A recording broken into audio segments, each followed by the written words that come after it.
Living that sweet life. Let's go, baby. About to eat some wings. All you can eat. I have no idea what that is. That's what I'm going to be doing today. What is, everybody? Welcome to the pregame show. Presented by Miller Lite. What time is it, boys? Oh, it's Miller time, Adam. Thanks for It's asking. actually an hour earlier than you think it is. It's actually several hours earlier. Because it's Takeover night. We always love Takeover night. We get to take over Ball Arena with all of our fans. Tonight's a little bit special because we're in a suite, and I was just informed. I can't believe I wasn't informed about this earlier. There's food in this suite. Oh, man. We're going to eat. The plan was that you would eat before you came, not knowing that there would be food in, so then others would have access to the food. I'm eating all the food. Nobody else is going to get any. And more importantly, the Nuggets tonight are taking on the Cleveland Cavaliers, the best team in the NBA by practically every measure, but most important of all, by record. So we're going to talk about that. We are also in the Toyota Lounge driven by our Front Range Toyota stores. Toyota, the official vehicle of DNVR. Brendan votes with me. Man, I almost prefer when the Nuggets play a very good team to a very bad team at this point. And we'll see, man. We'll see. There's more to play for. Could be the signature win they've been looking for, or could be another deflating loss to a really good team. We'll find out. But this one's a real measuring stick game, right? Where it's not just about learning the Nuggets along the way. It's about how they measure up to, right now, as Adam said, the team to beat in the league. That's right. D-Line Co's in the house. That's right. I also am filled with optimism about tonight's game, only because it would be the next torturous move that the team would do to us. Yeah. In that they will drop the games that you expect them to win and then rise to the occasion when you feel all hope is lost, and then they keep you in, and then they lose to, I don't know, the Washington Generals. Fortunately, the Generals are not on the schedule this year, thankfully.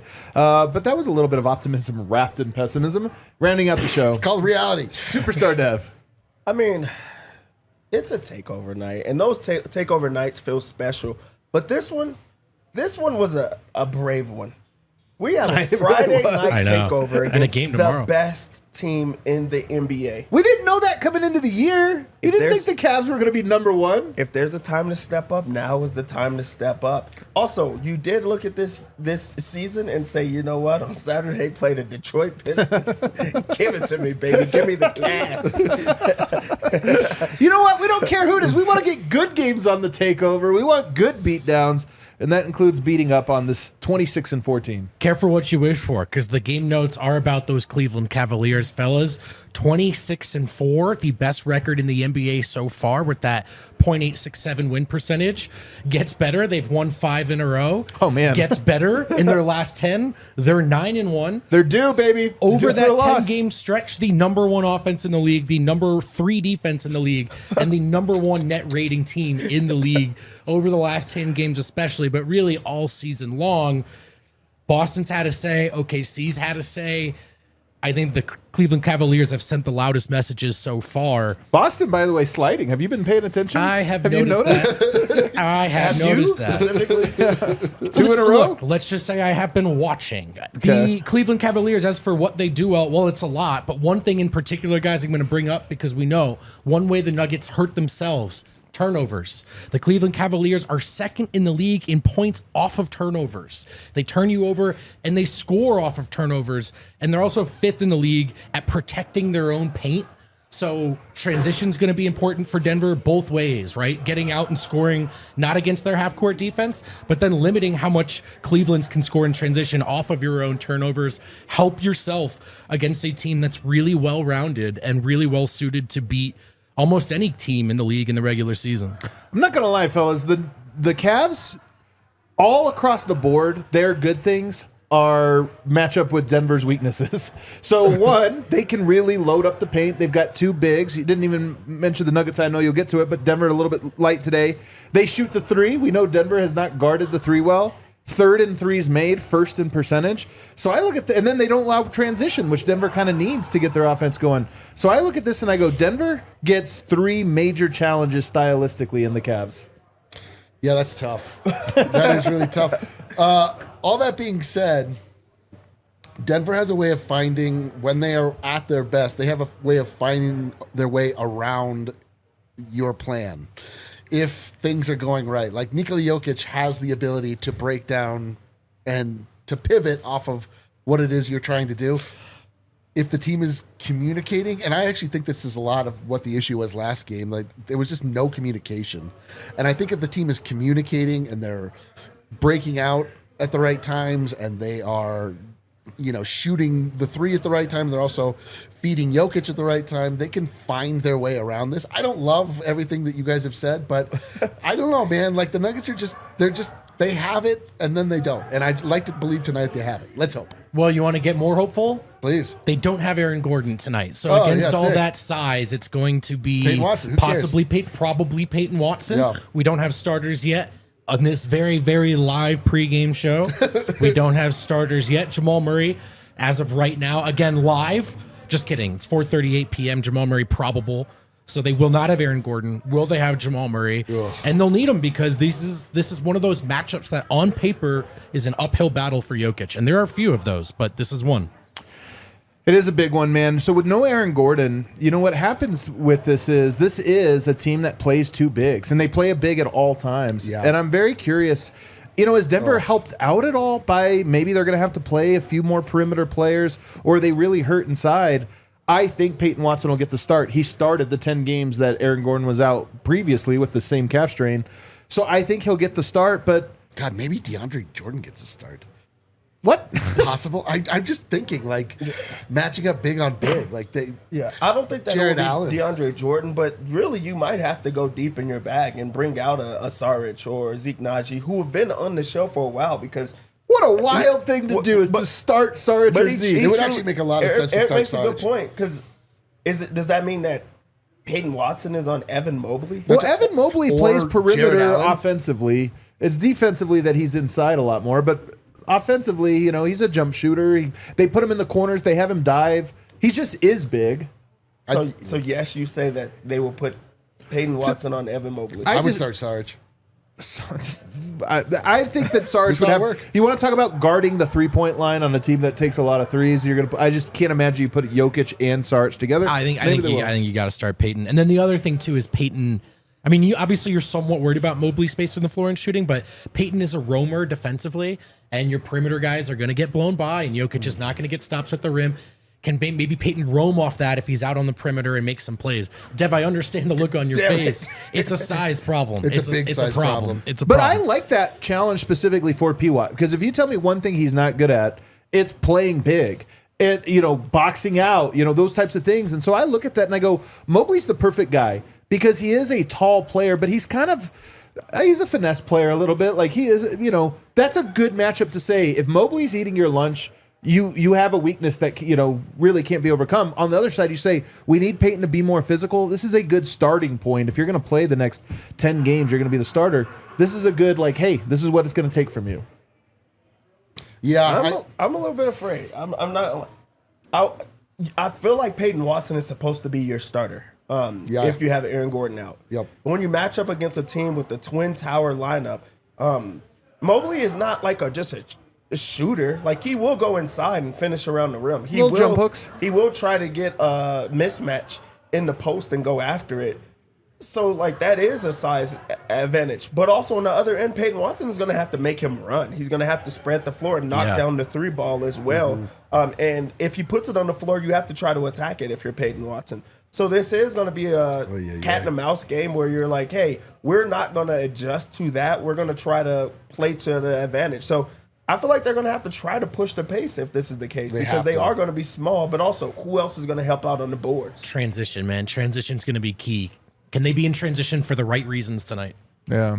It's just so hard to do against this Cleveland team, but we are talking about Peyton Watson. So Aaron Gordon, the Nuggets are being a little mum about it. They haven't talked about how long this is, but here's my take on it. We just saw Luka Doncic on Christmas go out with a calf strain as well. He'd been dealing with the 3rd or 4th time he's missed time. This is Aaron Gordon's 2nd. I look at this and I go, AG is way too important to miss lots of time, but he's also too important to risk a calf strain that becomes a bigger deal. So part of me almost hopes that he rests until this thing is fully gone. And if that's the case, somebody has to step up. So who are you advocating that needs to step up? Not just tonight, but if AG is to miss some time. Well, it would absolutely have to be Peyton Watson then, of course, is the obvious answer. Quick little other shout out for tonight's game, DeAndre Jordan, who just is the backup center now. Cleveland keeps a center on the floor at all times. Yeah, could be. He's going to need to play and rebound well. But I think in the stretch without AG, whatever that stretch is, it's got to be Peyton Watson, who did an admirable job last time around. And not just played well, but it was a stretch where the Nuggets kind of, I think, played with a little joy, had some pep in their step. So it's got to be Peyton, and hopefully he can rediscover that three ball a little bit, which I know is not his bread and butter, but something he can do and something he will have to do. Well, teams will ask him to, at least. He's been playing like 18 minutes a game. I definitely think he's a guy that's probably going to be up in the 25, 26 range until AG comes back. So he's clearly on the list. Who else is on the list of guys? Christian Brown. Christian Brown has to step up. Christian Brown had started off the year on such a tear, and it's not a one-to-one. It's not like with Peyton Watson, where he probably will literally step in to take minutes that AG would be playing. It's more so like, okay, we have a less, I guess, less multifaceted offensive attack here. Like, we need to get more offense. We need to get more guys crashing the boards. We need to get you to be more physical and more assertive like you were early on. Like, it can't just be about a 3-point shot, which is good, obviously, but we all knew that was kind of fool's gold when that was hitting early. But he was doing a lot of things where he was finishing at the rim at a really high clip, and he was cutting all the time. It's going to be tough for him tonight because of that two-guard line or that twin tower lineup.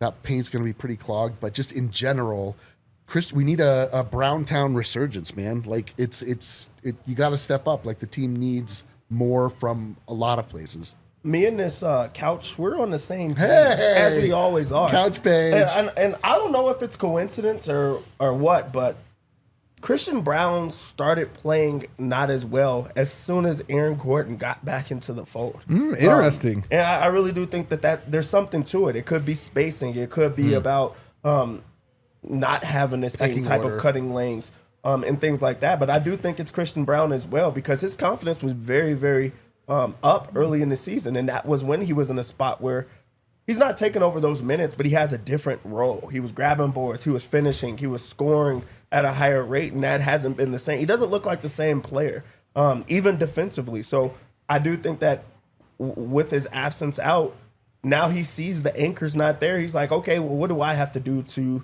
step up just a tad bit? And we see this in different ways, like Michael Porter when Jamal's out, and Russell Westbrook when Jamal's out, in different ways. But maybe I think Christian Brown and Aaron Gordon are more connected than we think. I mean, there's good answers for sure. I think he needs to play better no matter what, regardless of circumstances. He is definitely in a little slump. I wonder if this is going to be Hunter Tyson's chance.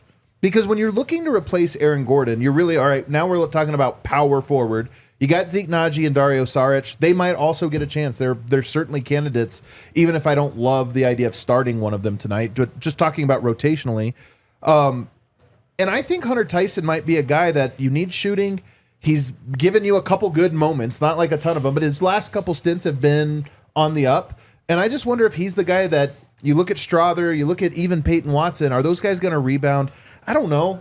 They're not, but Hunter Tyson, I think, can. Like, he just plays hard. He boxes out. And I wouldn't be surprised if he got a couple opportunities here over the next 3 or 4 games. And it was like, hey, man, just show us something. What can you do? Are you a guy we can count on to play big, quote unquote big, a stretch 4 role? And this might be it, man. We've seen different guys get opportunities. This might be his opportunity. I'm also curious because tonight is a matchup between Jamal Murray and Donovan Mitchell. And I don't know if you guys feel the same way as me, but in my head, those two are connected. And it's probably because of the bubble. The other guy I would connect, if there was one other person you would connect to Jamal as a sort of rival, it's not really like they're rivals, but that you just connect in your mind. Is there anybody else? Booker, kind of. Booker. Yeah, that's what Although what I have down. Kind of feels. They're both cooked, to be honest with you. Yeah, sadly. that's true. Yeah, that one's going in a weird direction. Yeah, mine's a De'Aaron Fox. Is Really? right there with them, those three. Are the ones that's in my mind. That's a good one too. That makes sense. I also, and I don't really have a great justification for this, but I just feel like they exist in the same plane as Maxey. I think of Maxey. Is this Kentucky? Is that what we're doing? Because these are all Kentucky guys. We did just do that. We actually did just do that. Yeah, Maxey's young. I forgot. It's the style of play. Like it's a quick athletic guard that can shoot. And Jamal, I'm saying like they don't have a rivalry, but I would like to see Jamal play the same type of way as all of those kind of players. And also, I think that it could be the connection of like they're the second fiddle to like a elite big. Yeah. I think that goes together. I mean, Booker's a little bit different. His seems a bit more connected. But with like Fox, Maxey, they have the big, and then that's the second option. And a lot of times, if they have monster games, their team wins. Right. I think Fox is certainly on there. We just haven't. I think it's because we haven't seen a playoff matchup that I don't connect those guys as much because sure. they're not in the same division, what have you. Whereas we have seen that with the Suns twice. We have seen that with Donovan Mitchell, in a high-profile series, and he was in division. So to me, that's why those guys are connected. And tonight, look, Murray is still looking for his signature moment. He's had little moments, but he hasn't had like the signature one. And tonight against Donovan Mitchell, it could happen.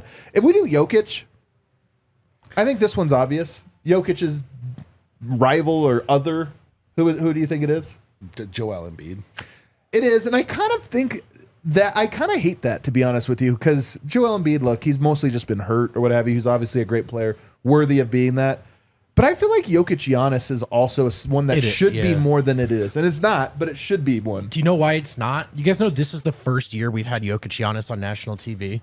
That's probably part of it. Yeah. Think about that. Probably the two best players in the world. I was pitching Luka for a while. I think Giannis is back at number 2 if he ever left. But the fact that we saw the marquee matchup between Giannis and Jokic, and we had to go to Belgrade to do it. That's so true. And it was awesome. And it was awesome. But they would be linked, I think, if the NBA would link them more. My link there is, first off, Embiid, of course, but mine is Anthony Davis for some reason. That's a good one. They do play each other in the playoffs a lot, and that is a matchup where they both get the best of each other as well. True, yep. But, that's a good one. The Giannis one, I don't know why it's not the same. It just feels a little bit more off. Maybe because they don't. Jokic guards him, he doesn't guard Jokic. I think that might be part of it, too. I know, but they have this same thing where they're like swimming the same waters. Obviously, Embiid and Jokic have swallowed up all of that. But if you were building a narrative around the best players in the NBA, they were trying to build that for a while with Jokic and Embiid. But I feel like Jokic and Giannis have very similar career trajectories, and they're both fighting for face of this point in time.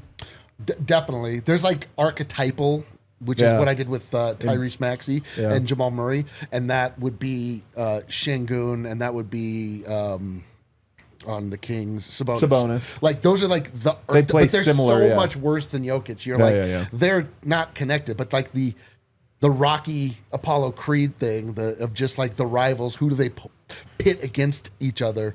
It really is just Embiid, but it could. I feel obviously because of this MVP conversation that's brewing, we're going to get more Giannis Jokic conversation. I wonder if the back half of Jokic's career he'll be more connected to Giannis than to Embiid. We'll have to see how Embiid goes. He played well the other night, so maybe he's not completely cooked as it looked like for a while there. But I just wonder if Giannis and Jokic are going to be the guys we talk about a little bit more going forward. It should be. Embiid doesn't have a ring, and those other two guys have one ring. They all are in the same mix of getting their team to the championship and winning it. He doesn't really have playoff signature moments, and Giannis obviously does. Jokic obviously does. Anthony Davis also does. Anthony Davis does. His signature moment, sadly, is the 4 bounce and then crying. But really, so far, the two players of the 2020s, right, that's what we're in, right? Yeah. Have been Giannis and Jokic, I think. At different times, not direct overlap per se, but those are the two guys. Weirdly, not overlap is actually how you would put it. It's like weirdly Giannis had it and then went All away of a because sudden his team Jokic struggled. had it, Jokic had it, and now you're back in the mix.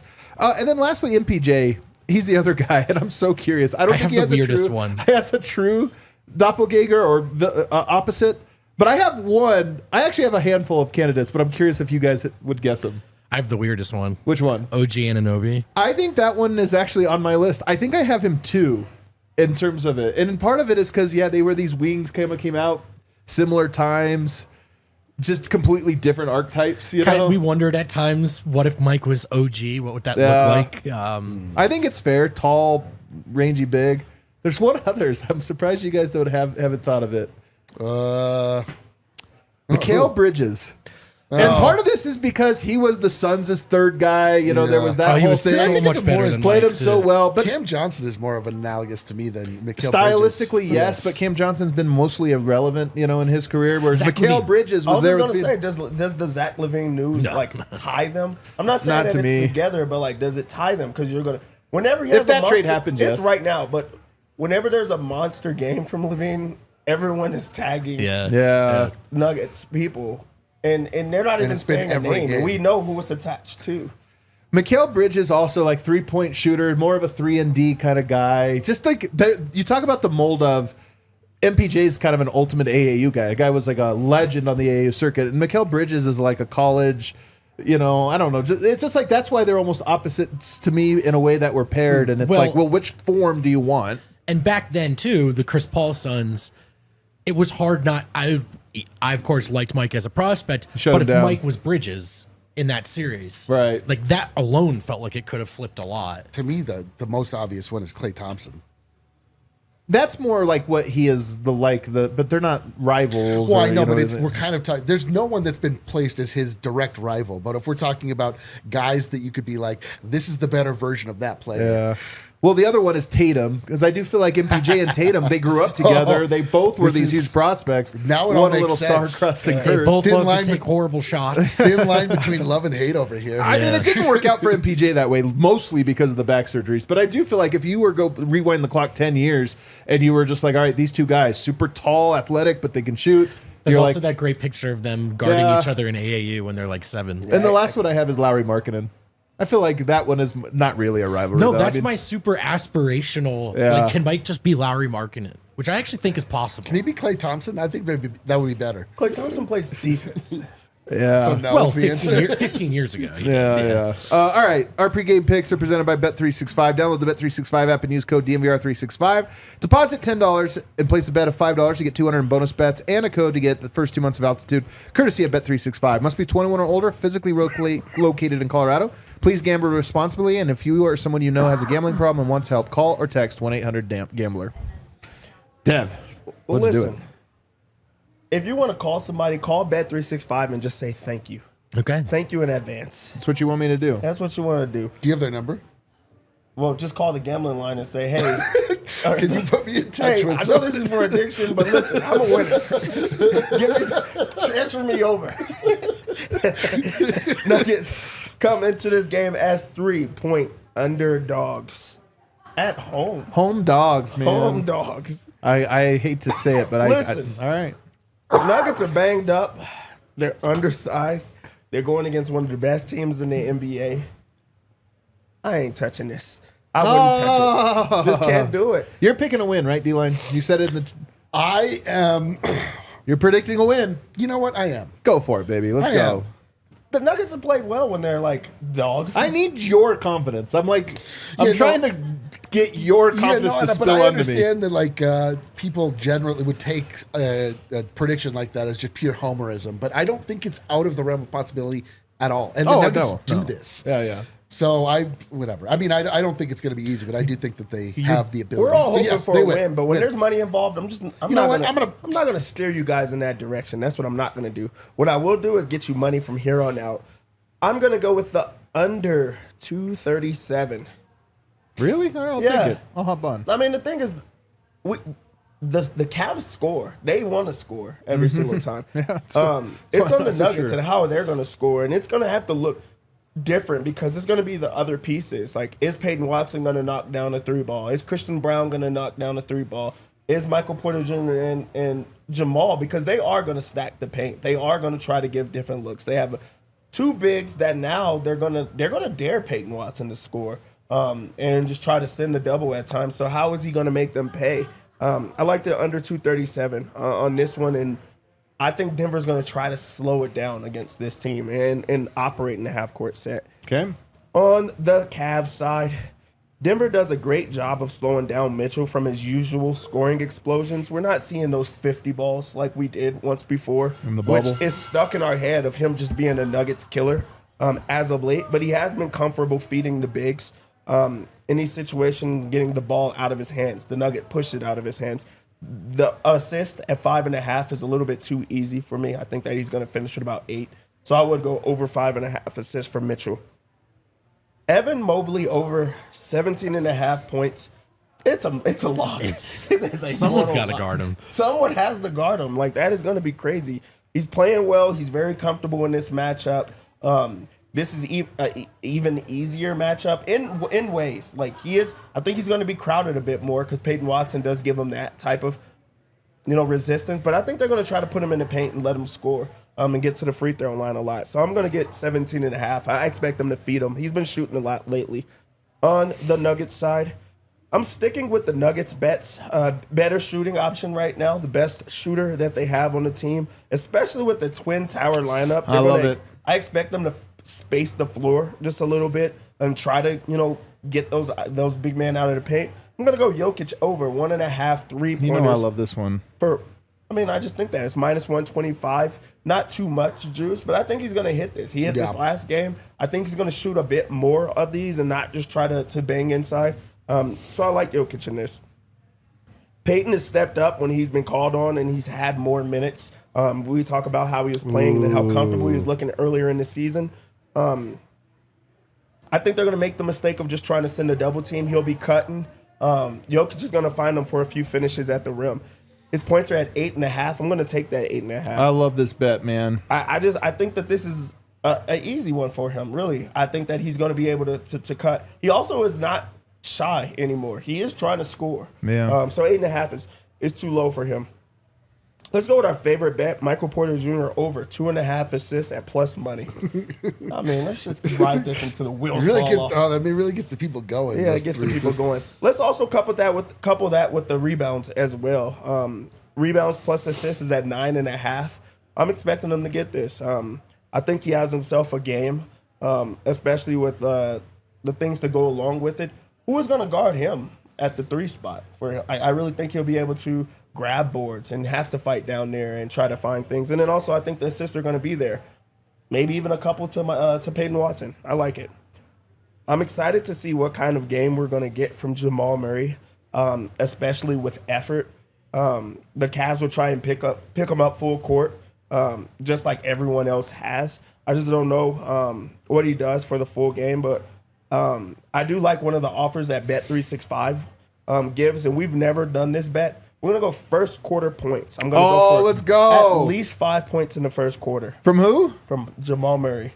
Bro, I love this bet. I love a bet that pays off early or loses early. Get it out of the way early. We'll know what type of night he's going to have also. I'm in, man. With this. But I do think that he'll have the energy at least early on. So 5 points. You just go over to first quarter bets, and it does a ladder, like plus 4, plus 5, plus. We're going to go to the 5. For a Jokic bet, this will be interesting to see what approach he takes. He has not been passing lately. No. They have his assist at like 8.5. He's been putting up 2 every single game. I don't love that. I do think he works a little bit harder on the boards, especially with them having 2 options. Also, if he could grab the board and go right back up, that gives him more scoring opportunities. I'm going to go over 12.5 rebounds for the big fella. For our defensive bet, let's go with Watson over 1.5 stocks. He's going to get more minutes. He could get this in only steals. He could get this in only blocks. Why not couple it together? 1.5 stocks is what I'm going to go with for Peyton Watson. And for our lock. Oh, boy. No Gordon means that others have to step up and crash the boards. One person that I think steps up, Christian Brown. Whoa. This is our lock. Our lock is Christian Brown. Christian Brown rebounds. Christian Brown rebounds. Our clock, dude. Yeah, Christian Brown rebounds. That's pretty good. 4.5? 4.5. It's a fast-paced game. There's going to be a lot more scoring opportunities. They shoot the 3 ball well. I think that gives him some more opportunities to grab some boards. Also, if everybody else is battling for boards, those long rebounds is where he is really good at. So I think that he gets a couple of them that just bounce right to him because he's just active. I like him as the lock tonight. Woo! Man, there's a lot going on. I'm a little nervous, but I'm happy we're going to win, as reported by me earlier. That should be a good one, guys. We are doing the takeover tonight, so we're going to go talk to the homies, hang out with the homies, and we'll be in the suite. No matter what happens, this game will be sweet. It's going to be a sweet night. Everybody hit that like button for us. We'll see you in the post game. Bye. all silly like the mayor.